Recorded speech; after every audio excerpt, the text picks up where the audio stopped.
Français. Ok. Bon, bonjour à tous. Merci d'être là, d'assister à cette session. J'ai le plaisir d'accueillir des compères pour vous présenter cette méthode de Market Readiness Levels qu'on a mis au point à OW2. On a mis quand même quasiment 2 ans pour mettre ça au point. Et on pense que c'est bien positionné pour être un outil pour les décideurs IT, que ce soit des utilisateurs ou des vendeurs ou des développeurs d'applications. Donc j'ai le plaisir d'accueillir de gauche à droite sur la table Ludovic Dubost, qui est le CEO, founder CEO d'XWiki. Alors c'est en anglais, les slides. Ensuite Pierre Baudraco, qui est le patron de Bluemind. Ensuite Damien Beillard. Damien Beillard, qui est donc patron de la BU Asset Manager chez FactorFX et qui représente le projet OCS Inventory. Ensuite, Clément Oudot. Clément Oudot que vous avez au milieu, voilà, qui est le manager de l'activité Identity Solution chez Vortex et qui représente le projet Lemonade Bat NG. Et ensuite, Philippe Bareil, qui est responsable donc, de l'open source à la ville de Paris et qui représente le projet Lutes. Donc, ça s'applique à des projets. Donc, la méthode s'applique à des projets open source. Et je vais basculer. Donc, ce que je vais faire, c'est une présentation peut-être d'une vingtaine de minutes. J'arrive pas à voir le. Il n'y a pas de. Il n'y a pas d'horloge. Je cherche l'horloge. Elle n'est pas là dans cette salle. En dehors de 20 minutes. Et ensuite, chacun aura quelques minutes pour exprimer un petit peu à quoi ça sert. Parce qu'on a fait ça parce qu'on pensait que c'était intéressant, mais il faut voir si ça sert à quelque chose. Donc on l'a pompeusement annoncé que c'était un outil pour les décideurs IT. Dans la présentation et la technique est de notre côté aujourd'hui. Dans la présentation, on présente ça aussi comme une méthode pour améliorer la productivité des projets et surtout leur potentiel marché. Les Market Readiness Levels, le titre même évoque quelque chose que vous connaissez peut-être, à savoir les Technology Readiness Levels, qui est une sorte de méthode d'évaluation mise en place par la NASA et qui a été reprise par le Department of Energy et le département de la Défense aux États-Unis. Et les Technology Readiness Levels représentent en fait une échelle de 9 ou 10 échelons qui permettent de qualifier les technologies développées par la NASA entre quelque chose qui ne sert à rien et quelque chose qui est allé en orbite, qui a fait son job et qui est revenu si ça devait revenir. Et entre le bas niveau, à savoir les algorithmes ont été validés, et le haut niveau, les missions ont été accomplies, il y a des échelons intermédiaires tels que on a fait un prototype, on a testé le prototype en laboratoire, on a testé le prototype en grandeur réelle, etc. Donc c'est une échelle de maturation de la technologie.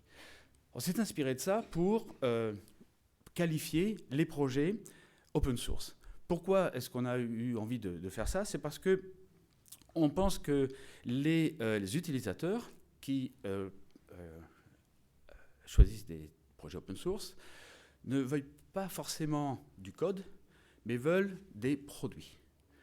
Or, quand on télécharge, qu'on utilise simplement une librairie ou quelque chose de très ponctuel, et qu'on est informaticien soi-même, le code suffit, on sait s'en servir. Par contre, avec l'évolution de l'open source vers toutes les couches hautes même du système d'information, l'open source s'adresse de plus en plus à des non-informaticiens. Donc des applications métiers, ou des applications de gestion, sont utilisées non pas par des informaticiens qui développent des applications, mais par des managers ou des gens dans le cadre de leur métier. Ça, c'est une évolution. Et une autre manière de caractériser cette évolution de l'open source, c'est que l'open source évolue des utilisateurs déjà familiarisés avec l'open source vers des utilisateurs de moins en moins familiarisés avec l'open source. Parce que l'open source est un petit peu partout, devient assez populaire, et de plus en plus d'utilisateurs qui n'ont pas été formés à l'open source, qui ont été plutôt formés aux techniques commerciales des vendeurs propriétaires, se retrouvent en train les décideurs, des directions générales ont des des architectes qui viennent leur proposer une solution qui sera open source. Alors qu'est-ce que c'est ? C'est pas un grand nom connu de l'informatique. Qu'est-ce que c'est que ce truc ? C'est communautaire ou c'est pas. Voilà.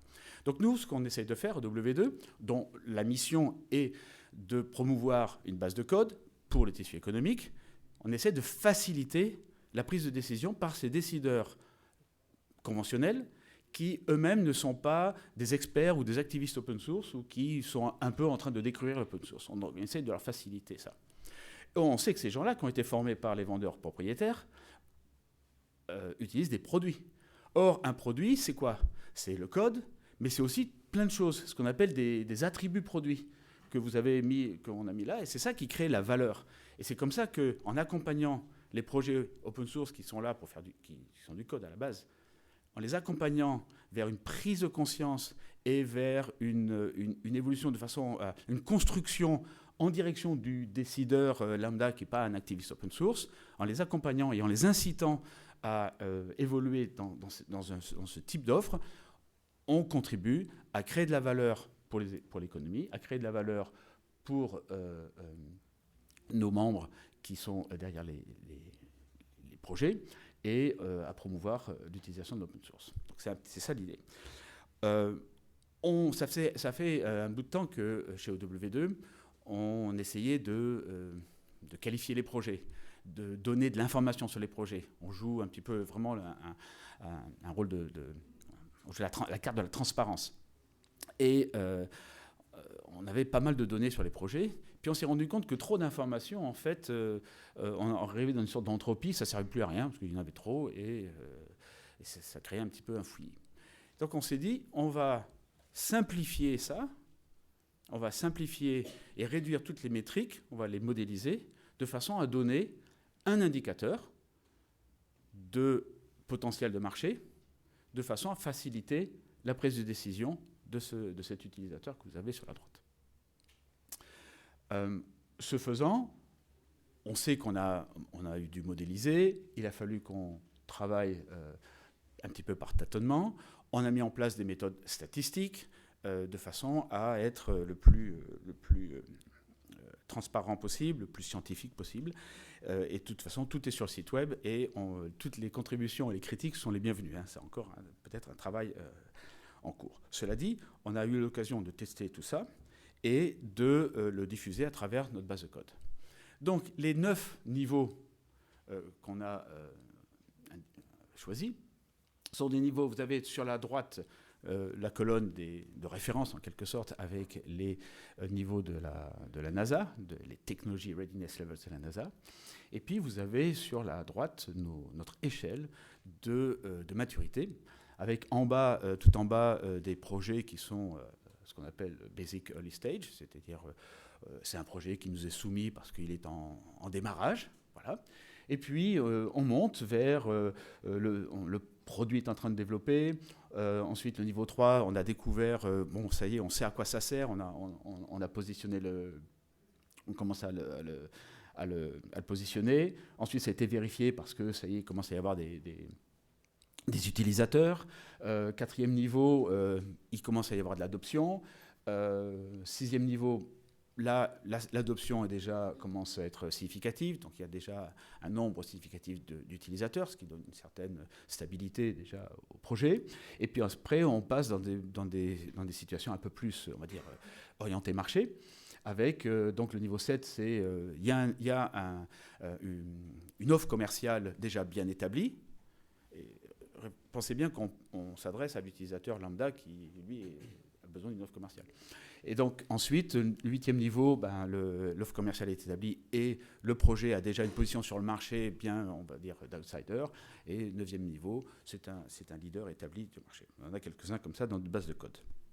Donc ça sont les 9 niveaux. Maintenant, il faut arriver à positionner les projets par rapport à ces niveaux. On fait ça en 3 niveaux, en trois étapes.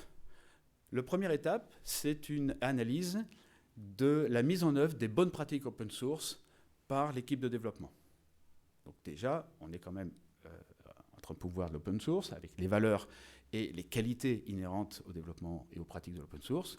Donc on tient à vérifier que ces pratiques sont effectivement mises en œuvre par le projet. On en a, vous avez une dizaine de chapitres là. Chacun de ces chapitres est validé par 5 points de vérification. Donc ça fait une cinquantaine de points de vérification à ce niveau-là. Et ça, c'est fait sur la base d'un sorte de formulaire qui est rempli par le chef de projet. Donc on a ça en ligne. Vous pouvez l'avoir en ligne, vous verrez, c'est tout à fait disponible. Donc ça, c'est première étape. Ça nous donne déjà un premier niveau de notation. Deuxième étape, on applique au projet une mesure, enfin des mesures de certains indicateurs en termes de bugs, en termes de participants, en termes de sécurité, etc. Donc ça nous permet d'établir ce qu'on appelle des attributs sur le projet. Et donc ça donne un autre graphique qui permet d'avoir un certain niveau de détail. Pour établir ces données-là, on récupère les données de la première étape, qu'on combine avec une nouvelle couche de données qui sont captées par notre système sur le projet, et on a ce résultat. Et puis ensuite, on passe à un troisième niveau, qui est un niveau beaucoup plus marché. Et là, on identifie environ quarantaine de situations de marché, selon 7 grands chapitres. Et on essaye en discutant, alors là c'est plutôt un entretien d'experts avec les chefs de projet ou les responsables de l'entreprise pour qualifier le positionnement un peu plutôt marché ou business, enfin le potentiel commercial ou la situation commerciale de ce projet. Et une fois qu'on a ça, tout ça se combine de façon à calculer un score, un indice qui arrive à une seule échelle.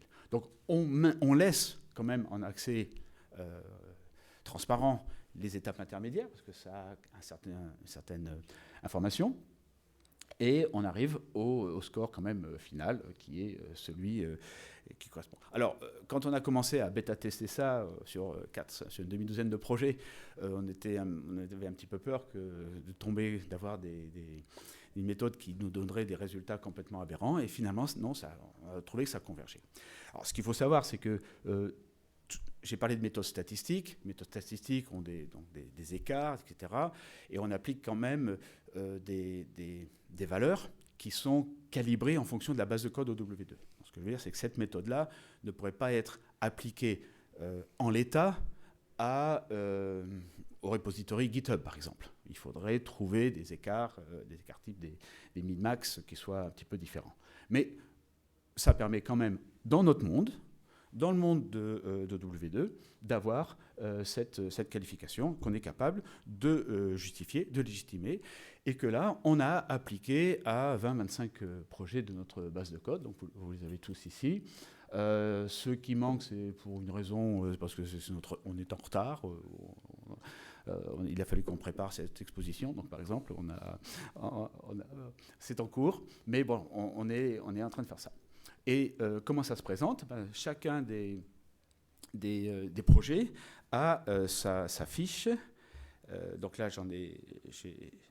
vous allez sur le site web OW2. Sur le site web OW2, vous avez ce qu'on appelle un peu pompeusement le OW2 Project Marketplace.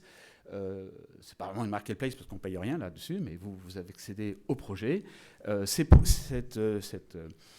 page-là vous donne accès au projet et au logiciel lui-même, donc vous ressortez de cette visite avec un vrai logiciel et de quoi faire quelque chose. Donc nous on est dans la chaîne de valeur, on est dans la chaîne de distribution, et au passage, vous avez l'information. Et cette information, elle est... vous avez par exemple sur un projet, celui de Fusion Directory, par exemple, là, vous avez la présentation des résultats. En bas, vous avez la première étape et la deuxième étape. En haut, vous avez donc l'index de... potentiel de marché, et une petite synthèse qui permet donc d'expliquer la situation. Donc ça, c'est un projet. Vous avez, ça c'est pour l'UTES, vous avez lequel XWiki, vous avez Lemonelda PLG, et puis OCS Inventory. Donc ça, c'est tous les projets de la base de... Enfin, les 22 projets de la base de code W2 ont été traités de cette manière-là. avec et puis vous voyez sans doute en bas des pages, là vous avez accès aux informations brutes. D'ailleurs, si je monte ici, il est là. Vous avez même le détail du modèle, comment est-ce qu'on combine les différentes valeurs pour arriver à ce résultat. Donc tout ça, c'est ouvert. Les formules, tout est forcément transparent et disponible. Et c'est un exercice qu'on a mené sur les 6 derniers mois pour appliquer cette méthode à tous les projets. Comment ça tourne? Ça tourne sur on était parti sur plusieurs solutions techniques. Et là, en fait, ça tourne sur une solution qu'on a simplifiée au maximum. Donc, c'est un peu rustique, robuste et complètement OW2, complètement open source. Donc, c'est contrôlé. On a développé des scripts et régulièrement, on récupère les données et on les publie sur ce qu'on appelle le project dashboard. Ce sont les pages web que je vous ai montrées tout à l'heure. En conclusion, d'abord, c'est donc un MRL, donc Market Readiness Levels. On pense que c'est utile. Au départ, on a fait ça plutôt pour les décideurs business, et puis on s'est rendu compte que les chefs de projet utilisaient ça comme une sorte de checklist et de liste de choses à faire ou de points d'amélioration possibles, de façon à améliorer le score. Ça améliore, donc ça aide les chefs de projet. Alors, je ne vais pas lire ça exactement, mais il faut voir une chose, c'est qu'on fait un build hebdomadaire du projet. Donc, ça veut dire qu'on vérifie que le projet open source qui est mis à disposition du marché, de la communauté, des utilisateurs potentiels, c'est un vrai projet. Ce n'est pas simplement un argument éthique de positionnement pour attirer les gens, mais c'est quelque chose qui marche. Donc en même temps, on valide ça. Et au passage, on a pu vérifier que certains builds ne passaient pas, ce qui nous a permis de faire un retour au chef de projet qui a dit « Ah d'accord, je vais fixer ça ». On a trouvé qu'une dépendance n'existait plus, ou un composant avait changé de repository, des choses comme ça, qui faisait que... donc en même temps, on fait une sorte de sanity check, de test de cohérence sur les projets qui sont mis à disposition, ce qui nous permet, nous, d'assurer qu'on publie et on met à disposition du tissu économique des projets communautaires qui, effectivement, fonctionnent. Donc ça, c'est très important. Et donc, l'analyse continuelle à laquelle on procède, ça aide donc aussi les chefs de projet et ça doit rassurer les décideurs qui ont à peu près toute l'information qu'on peut leur donner à propos des projets OW2. Voilà la méthode, en un mot. Donc on avait commencé ça en 2018-2019 avec toute une sorte de méthodologie qu'on a suivi, qu'on a vraiment suivi. Le petit graphique que vous voyez en bas à gauche, on a vraiment suivi toutes les étapes. Et maintenant, la dernière étape, c'est un peu tout un package de promotion, d'explication, de dissémination. Voilà, c'est ce qu'on est en train de faire. Ensuite, on a raffiné, en 2020, on a passé du temps à raffiner l'approche technique. On était parti, comme je disais, sur certaines solutions. Des solutions open source, mais qui étaient mal ou pas supportées. Et puis en 2021, on a finalisé notre infra et appliqué ça. Donc là, on est en train de présenter. Et en 2022, on va peut-être, sur la base de certains retours, réfléchir d'une part à une V2 et d'autre part à appliquer ça ou à permettre à d'autres repositories d'appliquer cette méthode. Voilà, en un mot, 20 minutes, j'espère que je n'ai pas été trop long, la méthode. Voilà. Donc à partir de là, l'idée c'est de valider si ce qu'on avait en tête, si ça sert vraiment à quelque chose, si c'est vraiment intéressant ou quoi qu'est-ce, et d'où la mise, l'exposition aux chefs de projet qui sont là, à qui je vais finalement passer la parole. Donc, est-ce qu'on commence dans l'ordre géographique, ou est-ce alphabétique, ou psychologique? Qui veut commencer?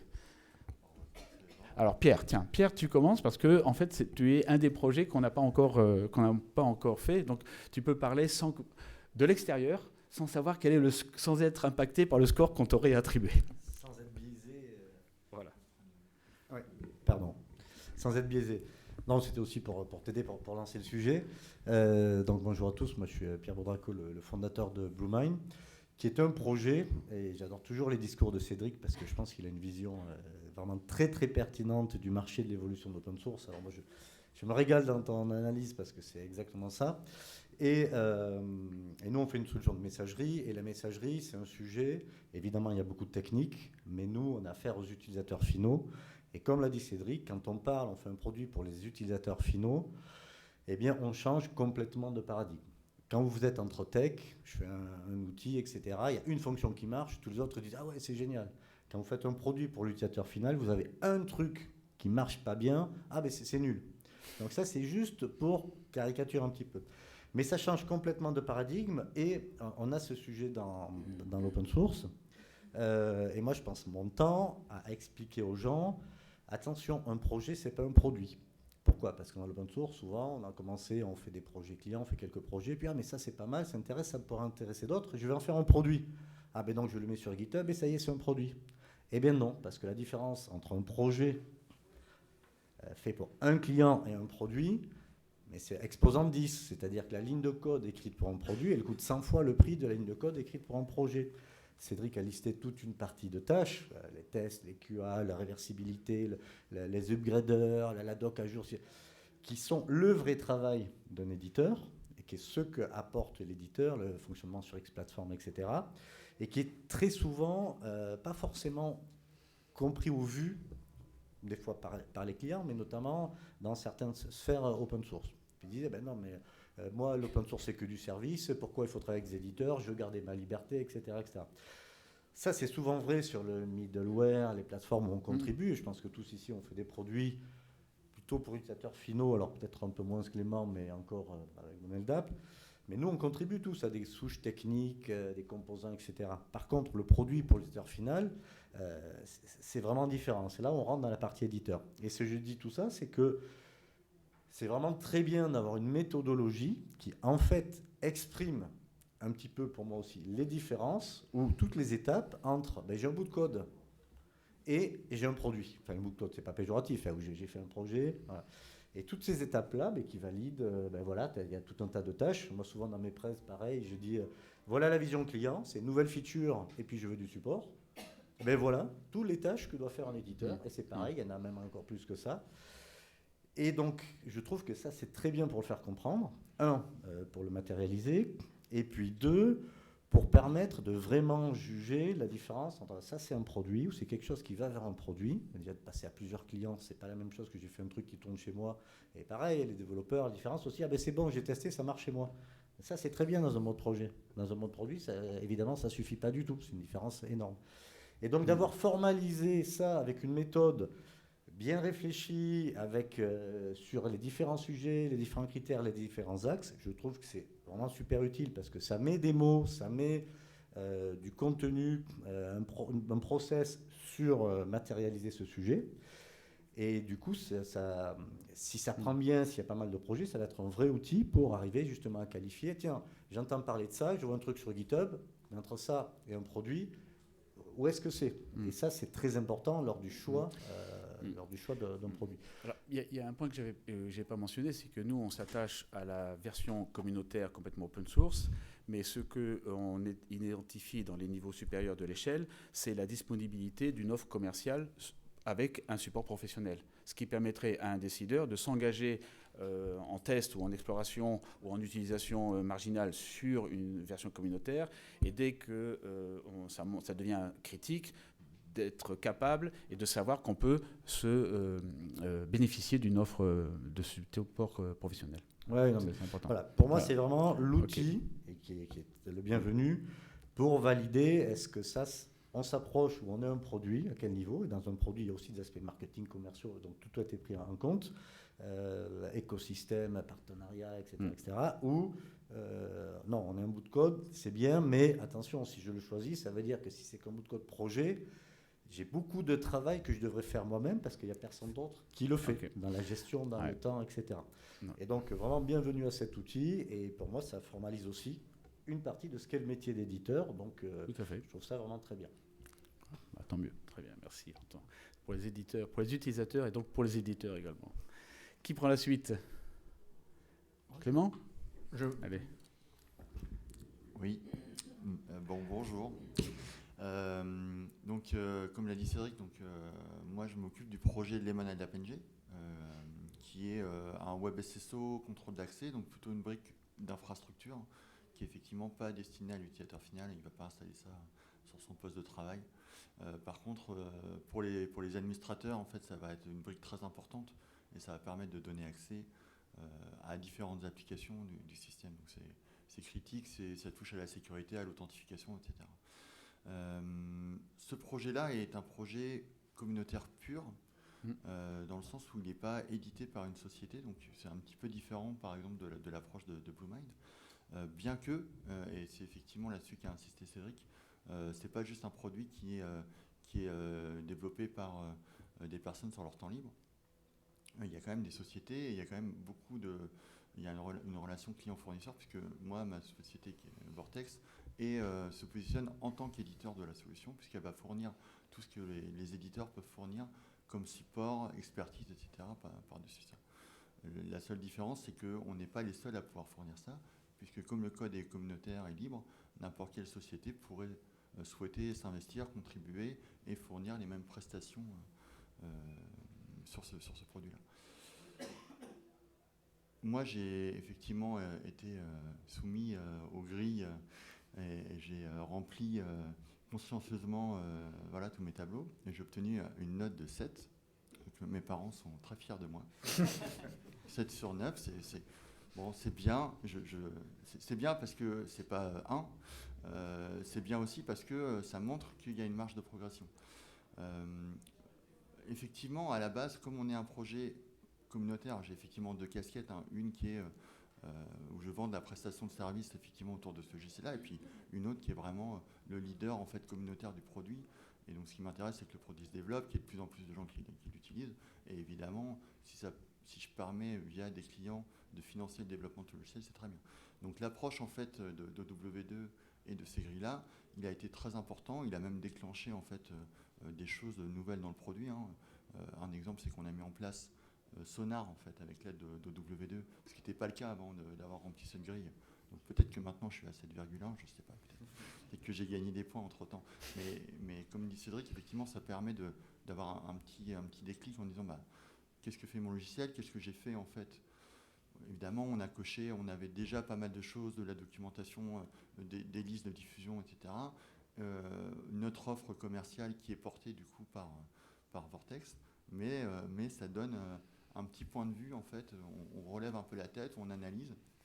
Moi il y a des questions des fois, pas des questions toujours agréables, quand on pose la question et qu'on est obligé de dire oui effectivement je vais mettre 0 dans la case parce que on le fait pas. Et voilà, c'est un peu comme quand on remplit son profil sur un site de rencontre, il y a des fois on dit je vais pas mentir complètement parce que ça va se voir quand je vais aller boire ma bière la première fois. Donc on essaye de le faire très consciencieusement, d'être honnête, et on a intérêt à le faire parce que c'est vraiment très instructif en tout cas. Moi ça m'a permis déjà d'avoir un jugement on va dire extérieur, parce qu'évidemment si c'est moi qui en parle, je vais vous dire que c'est le meilleur projet du monde parce que c'est moi qui l'ai fait, et évidemment pas tout seul, donc il y a toute une communauté derrière.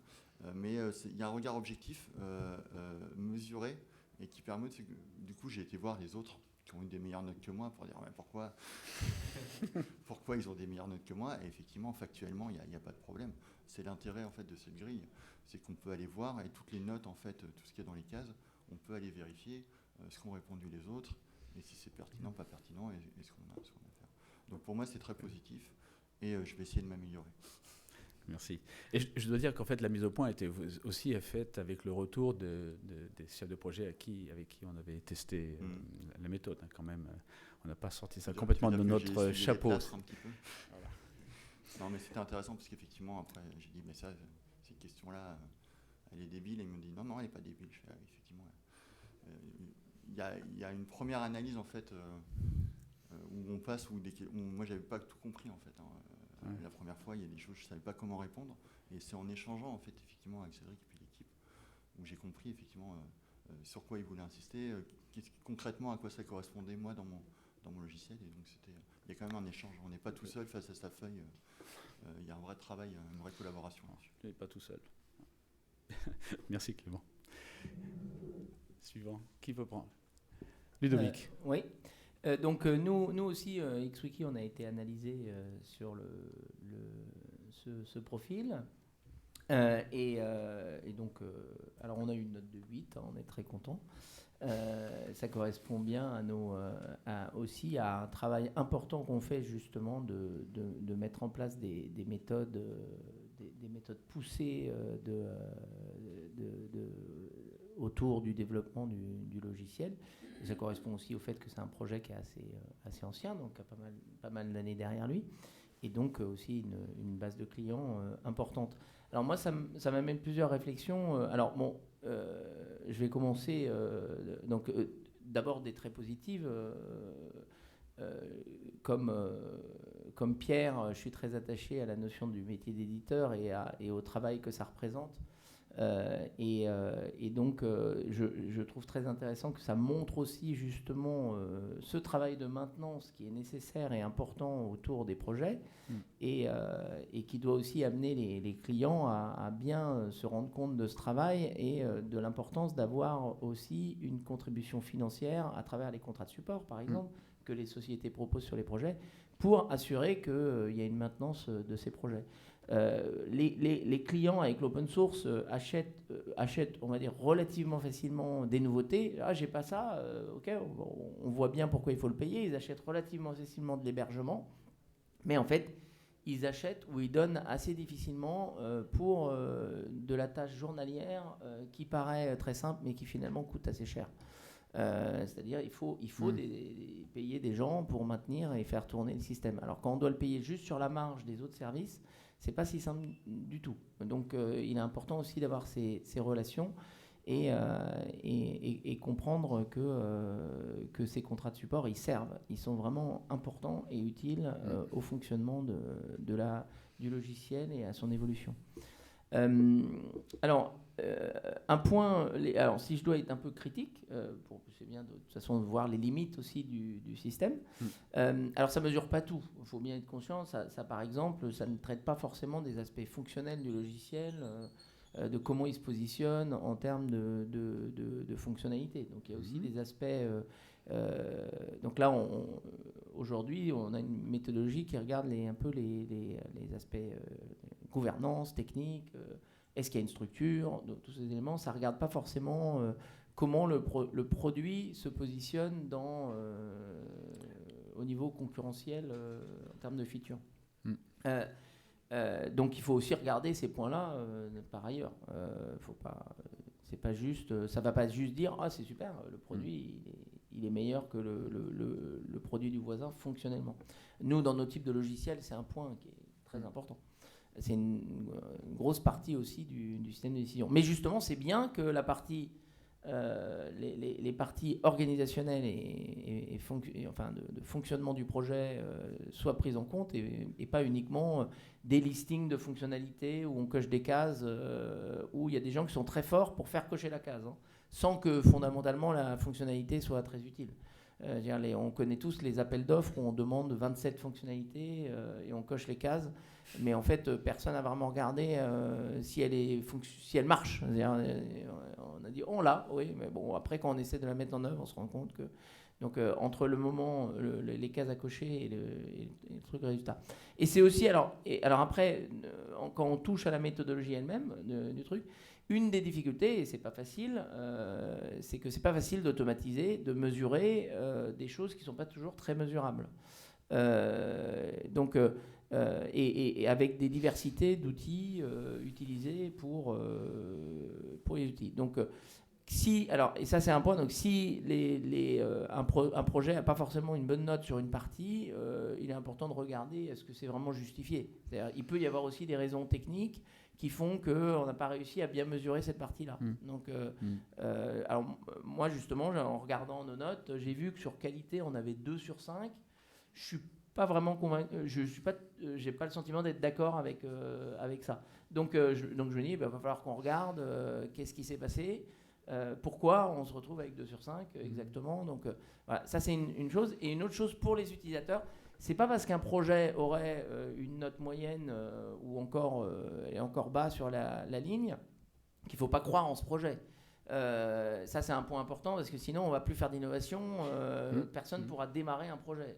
Forcément les nouveaux projets ils vont être plus bas sur la chaîne et le client doit aussi se rendre compte que parfois le passage on va dire d'un 4 sur l'échelle à 7 ou à 6 il n'est pas si cher que ça. C'est-à-dire si vous apportez un peu de moyens à l'équipe du projet, va y avoir un boost pour que le projet monte sur la chaîne.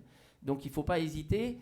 C'est-à-dire que c'est à la rigueur en tant qu'utilisateur, si vous trouvez que finalement sur ce plan-là, effectivement, il n'a pas l'air aussi fort, mais nous c'est important pour nous, venez investir, venez apporter des moyens à ce projet si fonctionnellement c'est le projet dont vous avez besoin par exemple. Venez lui donner les moyens à la communauté et aux entreprises qui le portent de s'améliorer. Nous, c'est à travers des clients qui nous demandent, qui nous font remplir des questionnaires de sécurité, par exemple, et qu'on améliore nos pratiques de sécurité, par exemple. Ça nous apporte beaucoup d'informations déjà sur ce qu'on doit faire. Parce que parfois, c'est pas qu'une question pas qu'une question de moyens, pas qu'une question de le faire, c'est aussi une question de savoir exactement ce qui est attendu.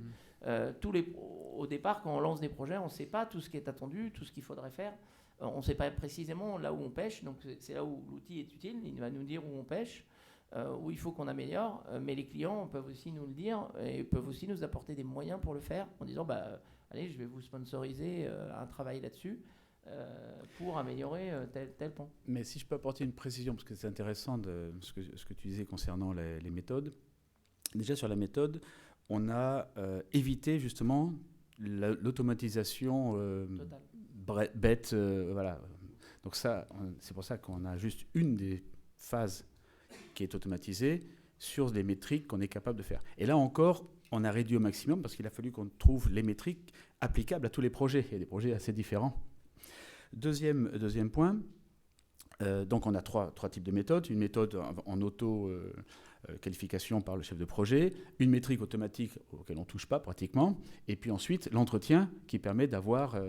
et ensuite, quand on publie, on soumet au chef de projet, au cas où il y a eu une erreur, parce qu'il y a peut-être une métrique qui a été oubliée, ou je ne sais pas, il y a un bug quelque part. Donc on soumet au chef de projet quand même, avant publication. Et aussi, il y a cette petite synthèse qui permet aussi d'apporter un bémol et d'expliquer pourquoi, parce que ça peut être, je ne sais pas, un langage où il y a un composant qu'on ne prend pas en compte du tout pour X raisons.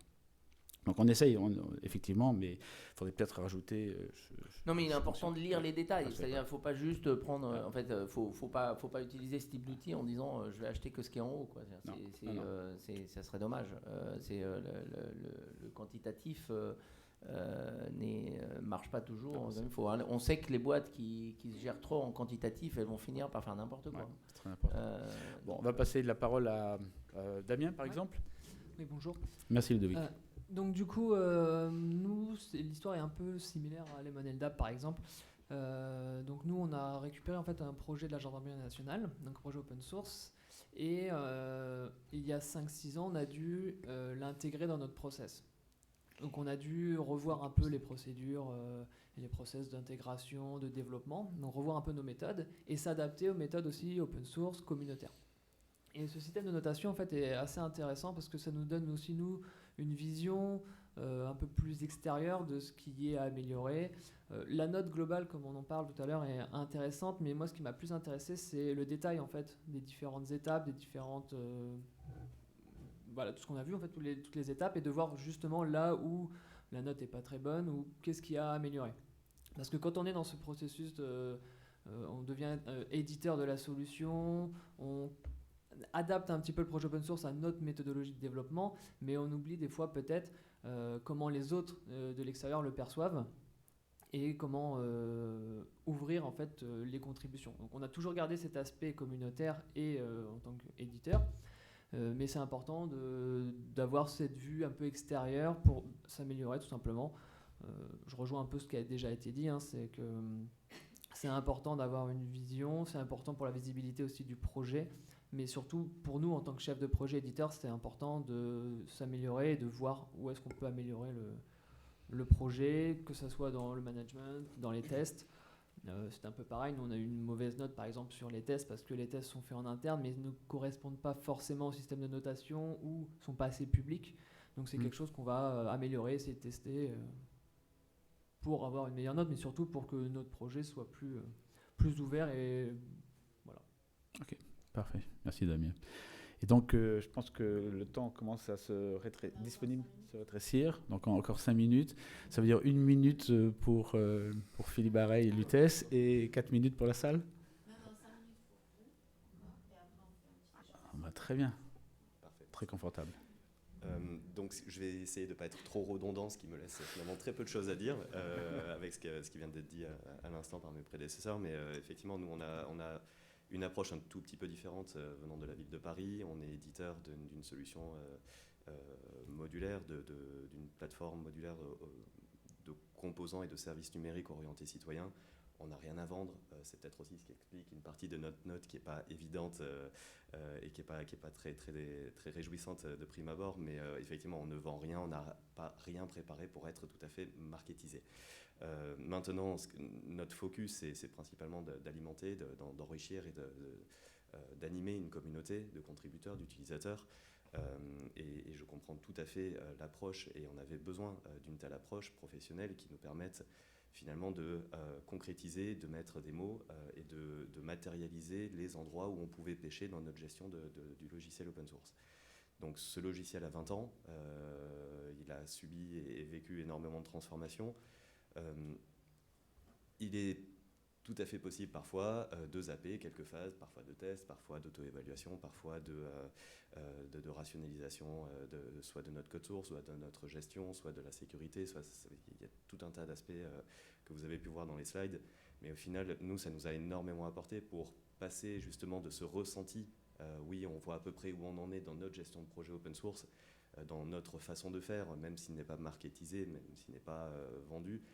C'est quelque chose qui est censé rassurer une communauté et des décideurs IT qui vont aller vérifier un peu le pouls de projet avant de se lancer, donc voir si le projet est soutenu, s'il y a une communauté derrière, si jamais on a besoin d'avoir accès à un support, est-ce qu'il est proposé. Donc c'est tout autant de difficultés, nous, qu'on a à la ville de proposer dans ce cadre-là. On travaille pour la ville de Paris avant tout. On est certes ouvert, on est ouvert aux contributions, etc., mais on cherche à ce que la communauté s'auto-gère au final et puisse venir au support des différents utilisateurs. Donc certes, on n'a pas un aspect support qui est très développé, on le sait. Maintenant, c'est quelque chose sur lequel on aura du mal à s'améliorer si le projet reste en l'état. Donc c'est une étude, un ensemble d'unités de mesure, de valeurs qui nous est très bénéfique parce que comme ça a été dit, tant pis, je vais renfoncer le bouchon, mais on sait exactement sur quels aspects on doit s'améliorer, on peut s'améliorer, mais au final, ça reste une gestion très personnelle et individuelle de choisir sur quelle métrique on a la main et au final, on choisit un petit peu ses combats. Donc c'est très bien d'avoir une visibilité comme ça sur la maturation, sur toutes les métriques qui ont été mesurées. Il y a une petite difficulté, effectivement, comme le disait Clément, c'est de se dire oui, là je sais que je vais cocher une mauvaise note, je pêche, ça me fait mal de le dire, mais au final, voilà, là j'ai une occasion de l'écrire noir sur blanc que, ok, l'équipe, on a quelque chose à faire de ce côté-là, j'ai aussi une responsabilité pour améliorer cette note à l'avenir, mais ça permet aussi d'alimenter, d'enrichir une roadmap côté éditeur pour améliorer cette note qui est d'ailleurs heureusement justifiée par un petit laïus, par un petit summary qui permet de mieux comprendre la notation et de rassurer un potentiel décideur de choisir telle ou telle solution. Ok, parfait. Merci Philippe. Merci. Très bien, On peut merci passer beaucoup. la parole à la salle s'il y a quelques merci questions. Merci à vous tous. Des questions pour... Oui, super. Bonjour à tous, merci pour la présentation et vos retours d'expérience. En fait, j'ai une question par rapport aux critères que vous avez choisis pour évaluer ces éditeurs de solutions. ces éditeurs, parmi d'autres, parce qu'il y a beaucoup d'éditeurs de solutions open source, pourquoi ces éditeurs en particulier? Pourquoi ces éditeurs? Oui. Non, c'est pas pourquoi ces éditeurs, c'est pourquoi ces projets. D'abord parce que on applique ça à des projets et à l'équipe et aux pratiques qui sont derrière le développement du projet. Et ensuite, comme je le disais au départ, notre vocation à OW2, c'est de promouvoir une base de code et de promouvoir ces projets. Donc ça fait partie de notre boulot de promotion de ces projets, de faciliter la prise de décision en faveur de ces projets. Donc il se trouve que derrière, il y a des éditeurs, mais pas toujours. La Ville de Paris n'est pas un éditeur au sens commercial comme peut être XWiki, FactorFX, Vortex ou BlueMind, par exemple. Et il y a d'autres projets qui sont des projets purement communautaires, même académiques, et qui sont analysés. Donc c'est plutôt appliqué à la base de code, à notre base de projet. Oui. En fait, vous n'envisagez pas de choisir, par exemple, un projet par catégorie. Par exemple, base de données, je vais évaluer tel projet, ERP, tel projet, comme ça, peut-être on aura plus par catégorie, voilà. Oui, peut-être un point que j'aurais dû préciser au départ, on n'a pas une vocation académique universelle dans cette méthode. Là, encore une fois, on est au W2, on a un boulot à faire et on a développé les outils qui nous permettent de faire notre boulot pour le mieux. À partir de là, on l'a fait d'une manière aussi claire et réutilisable que possible, donc ce n'est pas tordu. Mais, comme je le disais, c'est calibré par rapport à notre population. Donc on s'adresse à cette population et c'est notre projet. Alors maintenant, si on doit le récupérer pour une autre base de code, on a certains de nos membres qui sont des grands utilisateurs, qui ont aussi des bases de code et qui se posent la question d'utiliser ça, on peut l'étudier, bien sûr. On peut, comme je disais, on ne peut pas récupérer cette méthode et l'appliquer à GitHub directement. On n'a pas les écarts. Statistiquement, ça ne serait pas exactement les mêmes références. Et comment vous les incitez à faire cet exercice? Par exemple, par mail On les menace. On n'a pas le choix. Oui. Ils détiennent des informations sur nos familles. Les modes Non. Les modes de communication.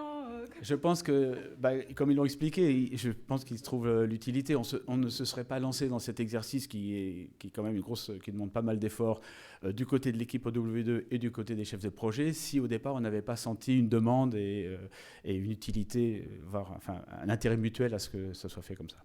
Donc il y a une partie auto-évaluation et une revue de votre part, c'est ça? Il y a une partie auto-évaluation. Enfin non, c'est une checklist. Alors cette checklist, elle a été définie par... on a été aidé par plusieurs personnes. Il y a deux noms qui me viennent à l'esprit. C'est Stefano Zacchiroli de l'INRIA, ex-Debian, et Vincent Massol, d'ailleurs, de XWiki, Maven. Et puis il y a une troisième personne que j'oublie, donc en expertise, qui ont un petit peu validé les critères et puis qui nous ont vraiment aidé à avoir cette liste de critères qui parfois ne paraît pas évidente au premier abord, comme l'expliquait Clément, mais en fait, il y a une justification. Et ensuite, donc ça c'est l'auto-évaluation, donc il y a les 50 ce sont les bonnes pratiques. Est-ce que vous avez ça? Est-ce que vous publiez? Est-ce que les tests sont publics? Est-ce que la doc est disponible? Est-ce que c'est facile de contribuer au projet? Enfin, c'est des choses qui sont liées à l'open source. Voilà. Ensuite, et puis il y a des questions même à la fin, c'est sur la sécurité. Est-ce qu'il y a eu un audit de sécurité? Donc, parfois ça ne s'applique pas. Alors parfois la note est 0, mais elle peut être justifiée parce qu'elle n'est pas nécessaire. Donc c'est là où la synthèse rentre en ligne de compte. Ensuite, il y a des métriques qui sont accessibles. Donc c'est le nombre de commits, le temps de fermeture d'un bug, enfin des choses comme ça. Ça c'est automatique et c'est récupéré hebdomadairement. Voilà. Et ensuite, il y a cet entretien où là, on aborde un peu plus les aspects marché, où on revalide un petit peu tout ce qui a été dit, et pourquoi, et comment, et ceci et cela. Et puis, où on essaie de voir par rapport au marché, est-ce que vous avez un site web, est-ce que vous faites de la pub, combien d'utilisateurs vous avez, est-ce qu'il y a des partenaires, est-ce que vous avez des programmes de support professionnel, comment vous êtes financé, est-ce qu'il y a un financement, est-ce qu'il y a un risque financier sur le projet. Donc ça c'est plus fait à dire, c'est plus une méthode un petit peu de consulting, d'experts, d'analyse, d'expertise. Et on a quand même donc 3 manières différentes d'éclairer le projet. Et justement, parce qu'on sait que ce sont des réalités qui sont complexes, qu'on ne peut pas... voilà. Ok, merci beaucoup. Merci. Merci. Y a-t-il d'autres questions? Y a-t-il d'autres personnes qui Non. veulent se faire tester? Alors, non, on n'en est pas là. Qui veut se faire tester, si. On peut continuer la discussion sur le stand OW2, n'hésitez pas à nous visiter. Et en attendant, donc merci à Ludovic Dubost, Pierre Bourdraco de XWiki, Pierre Bourdraco de BlueMind, Damien Bayard de FactorFX, Clément Oudot de Vortex et Philippe Barry de la Ville de Paris. Si je peux me permettre juste un point, parce que Ludovic a soulevé 2 points qui étaient très intéressants. Cette méthode-là évalue pas globalement un projet. Elle évalue le côté maturité du projet. Il y a tout le côté fonctionnel qui ne rentre pas. Est-ce que le produit fait bien ce qui est prévu? Donc ça, ce n'est pas le sujet. Non. Et puis, ça n'évalue pas forcément non plus le potentiel. Quand Ludovic disait, c'est pas parce qu'on a une mauvaise note qu'on n'est peut-être pas bon. Quand on démarre un projet, il peut y avoir un super potentiel, mais on n'a pas encore tout mis en place parce que ça se met progressivement. Donc, c'est une méthode qui doit être complémentaire à ce qui est déjà fait habituellement. C'est l'analyse fonctionnelle. Est-ce que ça a l'air de bien répondre aux besoins? Là, ça vient compléter en disant, oui, ça répond aux besoins. Et le projet, il est sérieux. Je ne vais pas au casse-pipe à devoir en fait m'apercevoir que je dois prendre la place de l'éditeur et tout faire à la main parce qu'on m'a vendu des slides et du rêve. Et en fait, derrière... c'est tout à la main. Donc c'est vraiment une méthode complémentaire sur le reste. Tout à fait. Merci pour cette précision. Pierre. Très bien. Bon, je vous laisse aller prendre un café, continuer autour d'un café. Merci beaucoup. Merci.